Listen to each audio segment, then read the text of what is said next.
സങ്കീർത്തനങ്ങൾ അദ്ധ്യായം 31:13 മുതൽ. ചുറ്റും ഭീതി എന്ന അപശ്രുതി ഞാൻ പലരുടെയും വായിൽ നിന്ന് കേട്ടിരിക്കുന്നു. അവർ എനിക്ക് വിരോധമായി കൂടിയാലോചന ചെയ്തു, എൻ്റെ ജീവനെ എടുത്തു കളവാൻ നിരൂപിച്ചു.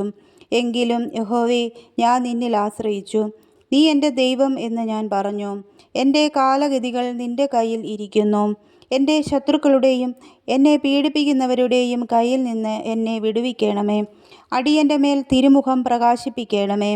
നിൻ്റെ ദയയാൽ എന്നെ രക്ഷിക്കണമേ.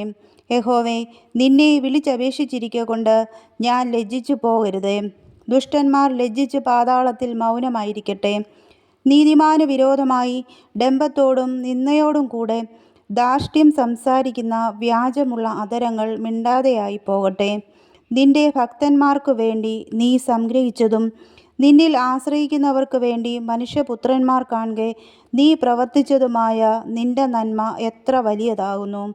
നീ അവരെ മനുഷ്യരുടെ കൂട്ടുകെട്ടിൽ നിന്ന് വിടുവിച്ചു. നിന്റെ സാന്നിധ്യത്തിൻ്റെ മറവിൽ മറയ്ക്കും. നീ അവരെ നാവുകളുടെ വക്കാണത്തിൽ നിന്ന് രക്ഷിച്ച് ഒരു കൂടാരത്തിനകത്ത് ഒളിപ്പിക്കും. യഹോവ വാഴ്ത്തപ്പെട്ടവൻ. അവൻ ഉറപ്പുള്ള പട്ടണത്തിൽ തൻ്റെ ദയ എനിക്ക് അത്ഭുതമായി കാണിച്ചിരിക്കുന്നു. ഞാൻ നിൻ്റെ ദൃഷ്ടിയിൽ നിന്ന് ഛേദിക്കപ്പെട്ടു പോയി എന്ന് ഞാൻ എൻ്റെ പരിഭ്രമത്തിൽ പറഞ്ഞു. എങ്കിലും ഞാൻ നിന്നെ വിളിച്ചപേക്ഷിച്ചപ്പോൾ എൻ്റെ യാചനയുടെ ശബ്ദം നീ കേട്ടു.